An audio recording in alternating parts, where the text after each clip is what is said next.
आप सभी YouTube family को राधे राधे, जय श्री कृष्णा। स्वागत करती हूँ अपने यूट्यूब चैनल पर। बहुत ही प्यारा सा आप लोगों के बीच कहरवा लाचारी गीत को लाई हूँ। गीत को पूरा सुनना और कैसा लगा कमेंट करके बताना। हमारे चैनल को भी अपना प्यारा आशीर्वाद देना। राधे राधे, जय श्री कृष्णा। पिया हरली सौतन तुहार बुधिया, तुहार बुधिया हो तुहार बुधिया।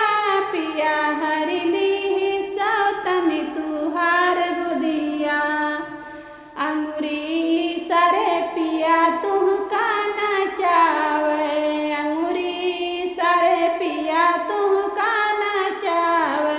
मोहवा के जाल में तुहका फसावे, मोहवा के जाल में तुहका फसावे।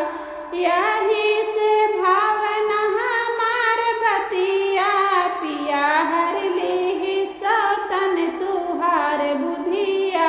पिया हरली सौतन तुहार बुधिया। खाइली से जिंदगी के सारी कमाई, कैसे यही घाटा कह हुई है भर पाई।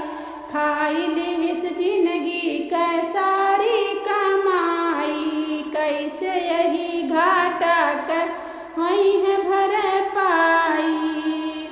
उतो कई दी हमारी दुर्गतिया, पिया हरली सौतन तुहार बुधिया।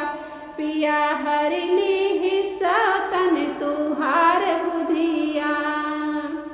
देखई है कर तूत फट मोरी छतिया, केहू ना सुने मोरे दिलवा के बतिया।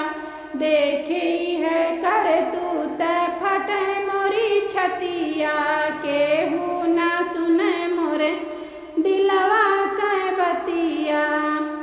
इह सोची सोची रोई सारा दिन रतिया, पिया हरली सौतन तुहार बुधिया। पिया हरली सौतन तुहार बुधिया। कैसे समझाई पिया मना मोरी बतिया, होई गए जिनगिया के हमरे सतिया।